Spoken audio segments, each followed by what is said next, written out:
To most of the people, sky is the limit. For those who love aviation, sky is the home.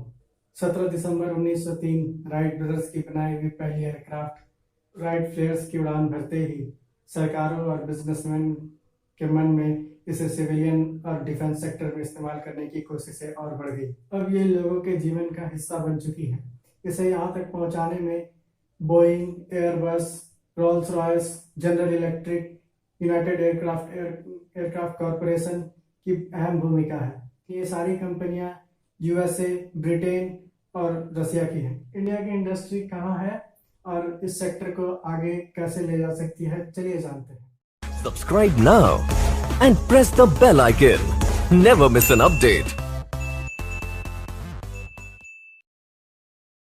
Bharat में दुनिया की एक बहुत बड़ी मिडिल क्लास रहती है, जिसके कारण 15 से 20% की ग्रोथ एविएशन सेक्टर में दिख रही है और ये बढ़ते बढ़ते 2030 तक तकरीबन $100 बिलियन तक पहुंच जाएगी।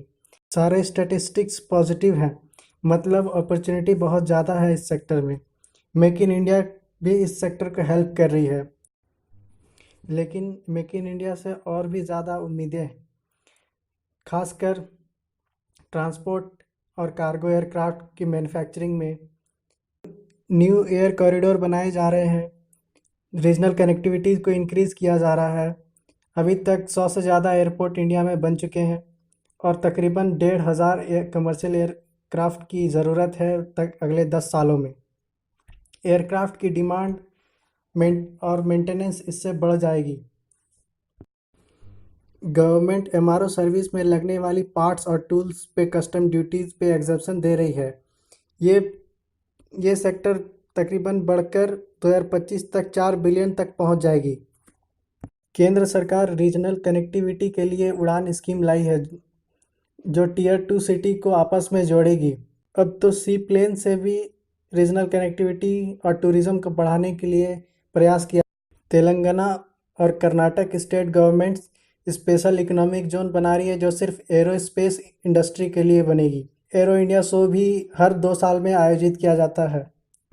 इंडिया की एरोस्पेस मैन्युफैक्चरिंग अभी बहुत नेसेंट स्टेज में है। पार्ट्स को इंपोर्ट करना भी पड़ता है। एविएशन टरबाइन फ्यूल पे टैक्स ज़्यादा है, अभी इसको जीएसटी के अंदर लाने की ज़रूरत है। स्किल्ड लेबर की कमी है, प्रॉपर इंफ्रास्ट्रक्चर की कमी है। अभी ये सारी चैलेंजेस हमें बताती है कि अपॉर्चुनिटीज़ इस सेक्टर में बहुत ज़्यादा है और भी ज़्यादा काम करने की ज़रूरत है। लोगों को इंटरेस्ट इस सेक्टर में बढ़ाने की ज़रूरत है। साथ ही साथ स्कूल, कॉलेजेस और सिटीज़ में आरसी प्लेन्स की कंपटीशन करवानी जानी चाहिए। पार्ट्स मैन्युफैक्चरिंग, एयरक्राफ्ट के पार्ट्स मैन्युफैक्चरिंग पर बल देना चाहिए और ग्लोबल सप्लाई चेन में जुड़ने की ज़रूरत है। हिंदुस्तान एरोनॉटिकल लिमिटेड यानी हॉल को प्राइवेट कंपनी और स्टार्टअप की हेल्प करनी चाहिए। नई टेक्नोलॉजी के एडप्शन को आसान बनाना चाहिए। एटीएफ को जीएसटी के अंदर लाने की ज़रूरत है। आगे इससे भी अच्छी वीडियो देखने के लिए ज़रूर सब्सक्राइब करें।